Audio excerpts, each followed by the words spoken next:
Welcome to Look at This Food.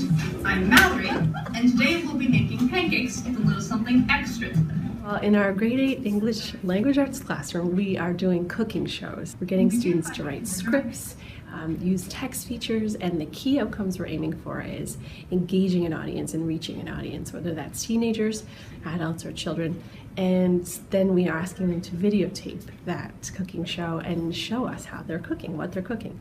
And then they put that show onto a blog. So there's many kind of stages to the project. And so far they are extremely engaged and we're really proud of what they're doing. We made nachos. Chicken Divine it was called. It was really good. Our audience was any Lord of the Rings fans who wanted to try out a recipe. We catered to them by trying to insert references from the movie and speak the language of the movie. 2½ cups of flour from the depths of Mordor. 1 tablespoon of baking powder from the Elven fields. 1/4 teaspoon of salt from the Dwarven mines. And 1/2 cup of butter and 2/3 cup of heavy whipping cream from the cows of the Shire. We had Heidi Lemire come in as a literacy coach, and she took it up about 5 or 6 notches in terms of technology and just asking the right questions in terms of, how do we know students are learning and what are some of the key things to watch for, and also bringing in resources. And then she taught, so she co-taught with me, and we built this unit kind of together. Everything from assessment tools to planning, so it was wonderful to have her in our classroom. When I came to Astral to work with Jen, I had just finished reading a Kelly Gallagher book, Write Like This, and it's all about writing in the real world. And then I walked in and Jen is doing a whole unit around a cooking show. And one of the things that Kelly Gallagher talks about is helping kids learn through exemplaries and through mentor texts. And so one of the things that we did was we brainstormed different cooking shows and videos that are already out there that we wanted to show the kids and give them an opportunity to kind of pick it apart. Well, what was good about it? What did you like? How did they present their recipes and so on and so forth? Probably the favorite one was Martha Stewart and Snoop Dogg. The kids really liked that one.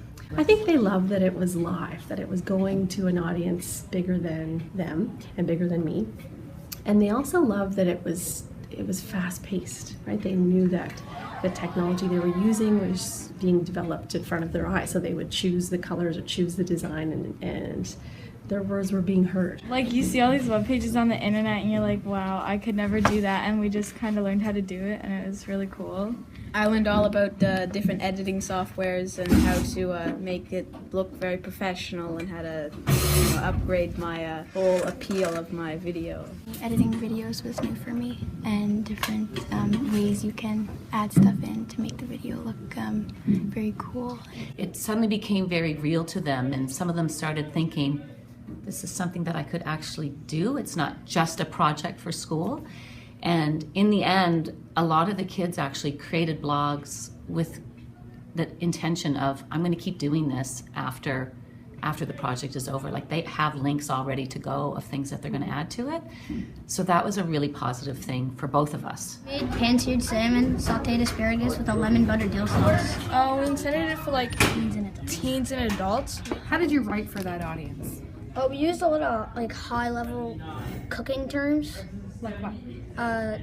Sauteed, pan-seared. Oh, there are many, many outcomes. So we covered, my goodness, I think almost 20 outcomes in the 3 strands of this project. Everything from being able to speak to engage an audience, to being able to write, to being able to understand the text features that writers use to communicate information. I learned it does take a little something to try and add character to your script. How to grab your audience's attention.